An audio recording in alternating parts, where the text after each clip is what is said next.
Amadeo, and this is my presentation for Benchmark Southwest Transit. The link for this presentation is located below the title, and this presentation is for MGMT 605, Leadership and Organization, and the professor is Dr. Marnie Davis. The purpose of this presentation is to provide a brief background to the selected organization and identify a major issue that the organization is facing and underperforming as it pertains to one of the eight dimensions provided, discuss the consequences of the underperformance, analyze the relevance of organizational structure, design, and culture, determine the principle and values of conscious culture and management, and its importance to enhancing the function of the organization, discuss the implementation of Glitter's 8-step change model, provide lessons learned and strategies to avoid when designing the structure and managing change and building culture in the organization. When it comes to the previous organization I've been part of, I have selected the Multi-Role Bridge Company, which was located in Camp Humphreys, Korea. This company consists of 200 soldiers assigned, and as far as the management and leadership implementations, it utilizes ranks and structures to determine the level of expertise, duties, and responsibilities. It consists of diverse workforce with different backgrounds as far as experiences, perspectives, cultures, beliefs, and values. Also, it utilizes one standard that the Army established. However, policies may vary depending on the overall intent of the commander.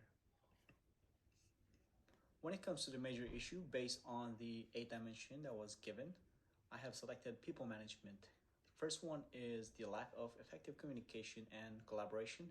Based on my experience, I have noticed some leaders in the military prefer to not work with other teams within the organization because they believe that it's a competition with other leaders for promotion. They also often intentionally fail to communicate effectively to make others look bad. And when it comes to skills development and training, leaders fail to properly provide tools that highlight their team members' professional growth, and training was more of a check in the box rather than ensuring that soldiers are fully trained. Leaders' engagement, they make every excuse to get out of work and allow soldiers to work without proper guidance. The regulatory compliance is another issue when it comes to people management because leaders fail to lead by example, such as improper haircuts, uniforms, and being as simple as being on time.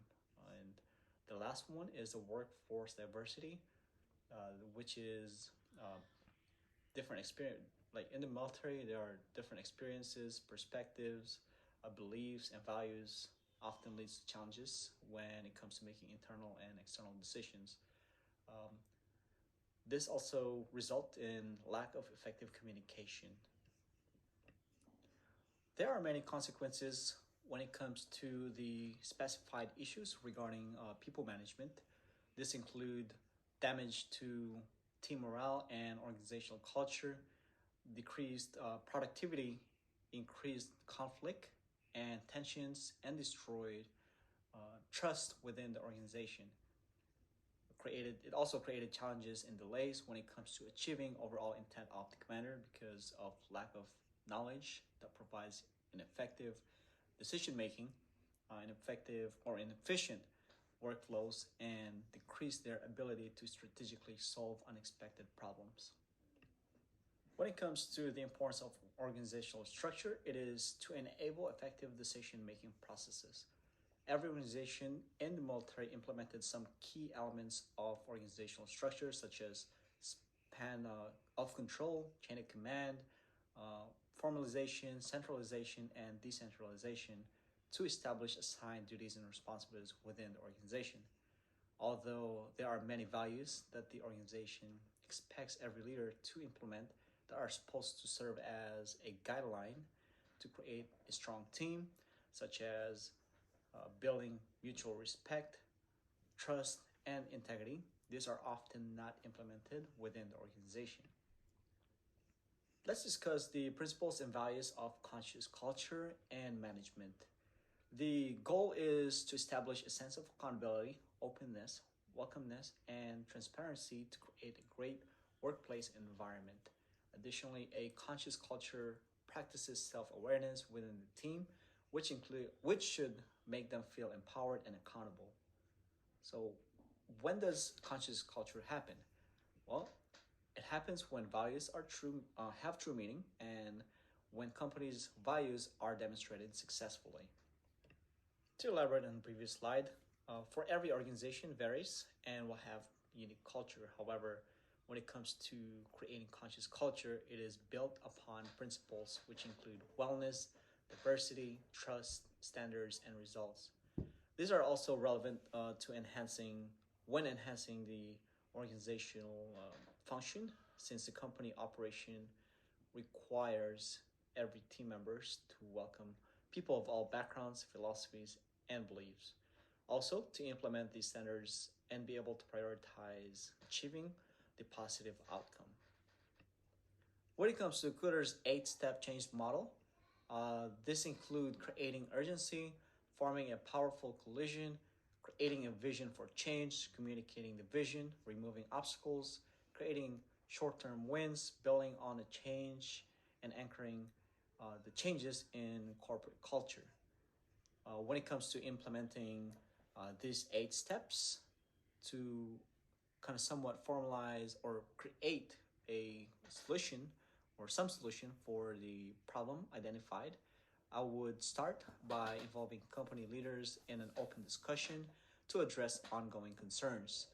Then I would emphasize the importance of change by providing the negative impact of the issue, by providing the consequences of the major concern that was identified, and provide a clear vision by establishing positive results if solution is implemented, and communicate this vision to everyone.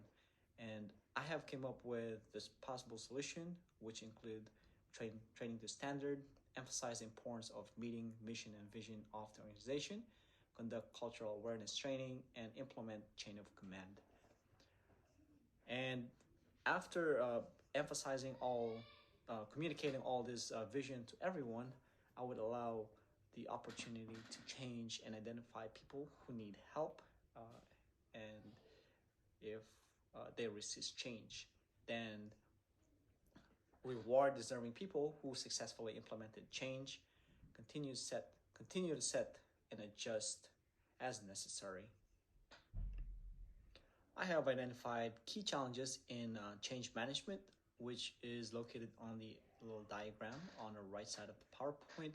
However, for as far as the possible challenges to the recommended change, I have provided from the previous slide.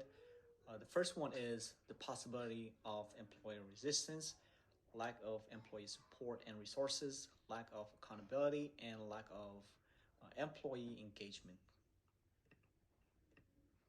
My plans for managing those challenges, I would communicate the reasons for the change and possible benefits, secure support from leaders at all levels, involve everyone in the change process from the beginning, conduct a thorough evaluation of required resources for the change, and provide roles and responsibilities for individual involved.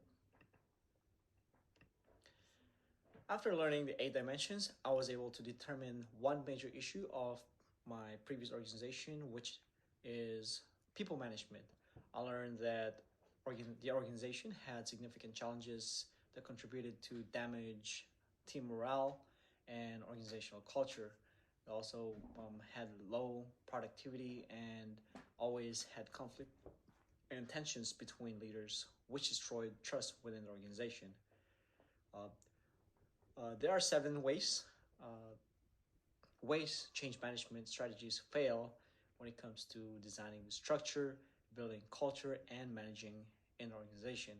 This include starting with and incomplete or poor defined strategy, implementing inflexibility strategies, lack of effective communication, failing to determine the or determine and address resistance, disconnecting between culture and strategies, setting unrealistic expectations, and not celebrating short-term wins. These are also things that I would avoid implementing. In conclusion, this presentation provided introduction to the selected organization, identified a major issue that the organization is facing and underperforming as it pertains to one of the 8 dimensions provided, uh, discuss consequences of the underperformance, analyze the relevance of organizational structure, design, and culture, determine the principles and values of conscious culture and management, and its importance to enhancing function of the organization, discuss the implementation of Kuder's 8-step change model, provided lessons learned and strategies to avoid when it comes to the structure, managing change, and building culture in the organization. And these are my references for this presentation, and thank you.